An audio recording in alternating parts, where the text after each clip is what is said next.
തിരുവനന്തപുരം വിഴിഞ്ഞത്ത് നിന്ന് ഭക്ഷണം കഴിച്ചതിന് പിന്നാലെ മരിച്ച റഷീദ ബീവിയുടെയും ഷാജിയുടെയും പോസ്റ്റ്മോർട്ടം പൂർത്തിയായി. മരണം ഭക്ഷ്യവിഷബാധയെ തുടർന്നാണെന്നാണ് പ്രാഥമിക പരിശോധനയിൽ വ്യക്തമായിട്ടില്ല. കൂടുതൽ സ്ഥിരീകരണത്തിനായി ആന്തരികാവയവങ്ങൾ പത്തോളജി ലാബിലേക്ക് അയച്ചു. മരണത്തിൽ ആരോഗ്യമന്ത്രി റിപ്പോർട്ട് തേടി.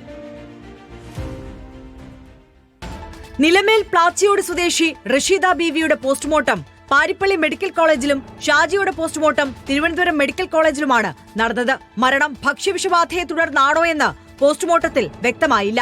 കൂടുതൽ സ്ഥിരീകരണത്തിനായി പത്തോളജി റിപ്പോർട്ട് കൂടി കാക്കുകയാണ് പോലീസ്. ഇതിനുശേഷം മാത്രമേ ഭക്ഷ്യവിഷബാധയുടെ സാധ്യത ഉറപ്പിക്കാനാകൂ.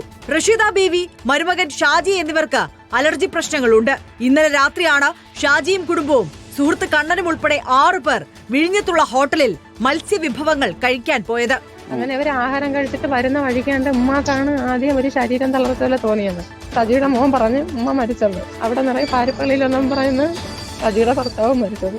അതേസമയം സംഭവത്തിൽ ഭക്ഷ്യസുരക്ഷാ കമ്മീഷണറോട് റിപ്പോർട്ട് തേടിയതായി മന്ത്രി വീണ ജോർജ് പറഞ്ഞു. ഈ ഒരു വാർത്ത ശ്രദ്ധയിൽപ്പെട്ടപ്പോൾ തന്നെ ഫുഡ് സേഫ്റ്റി കമ്മീഷണറോടും ഡയറക്ടർ ഹെൽത്ത് സർവീസസിനോടും എന്താണ് സംഭവം എന്നുള്ളത് റിപ്പോർട്ട് ചെയ്യാൻ വേണ്ടിയിട്ട് പറഞ്ഞിരുന്നു. അപ്പോൾ രാവിലെ തന്നെ ഫുഡ് സേഫ്റ്റി ഓഫീസേഴ്സ് അവിടെ എത്തി പരിശോധിക്കുന്നുണ്ട്. അപ്പോൾ അതിന്റെ റിപ്പോർട്ട് വൈകാതെ ലഭിക്കുമെന്ന് പ്രതീക്ഷിക്കുന്നു. നിലമേൽ പ്ലാച്ചിയോട് കുന്നിൽ വീട്ടിൽ റഷീദ ബീവി, മരുമകൻ ഷാജി എന്നിവരാണ് വിഴിഞ്ഞത്തെ റെസ്റ്റോറന്റിൽ ഭക്ഷണം കഴിച്ച് തിരിച്ചു വരുന്നതിനിടെ മരിച്ചത്.